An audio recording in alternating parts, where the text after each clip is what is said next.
चल संसार हो, भक्तन से अपना करेली दुलार हो। मैया के कृपा से चल संसार हो, भक्तन से अपना करेली दुलार हो। दिल से चरनिया के झूमत रह, तमोरी मैया के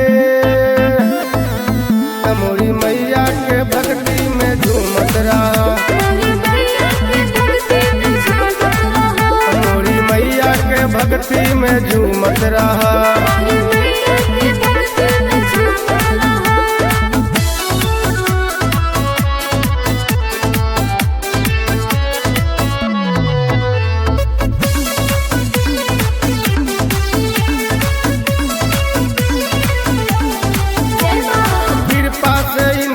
डोलेला पतैया पीछा भंवर से पार होला नैया।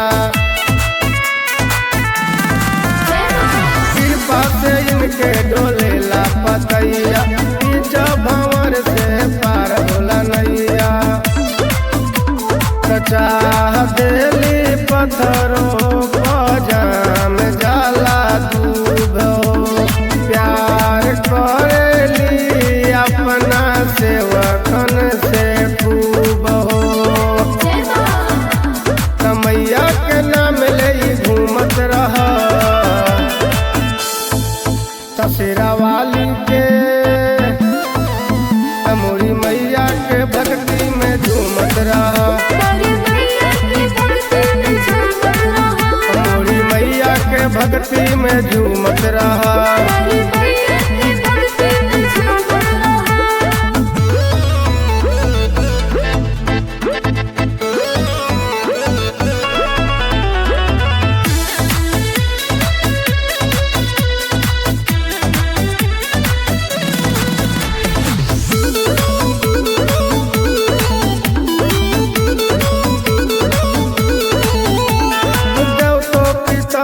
करेला बखान हो, तेरा वाली मैया के महिमा महान हो।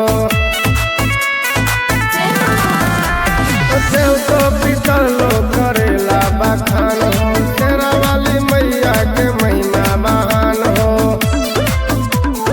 गिरिया मीत भोला करेले पूजैया, कर दीप बेरी बेरी करेले पैया। काली मैया के भजन सुनत रहा, तसेरा वाली के तमोरी मैया के भक्ति में झूमत रहा। तमोरी मैया के भक्ति में झूमत रहा।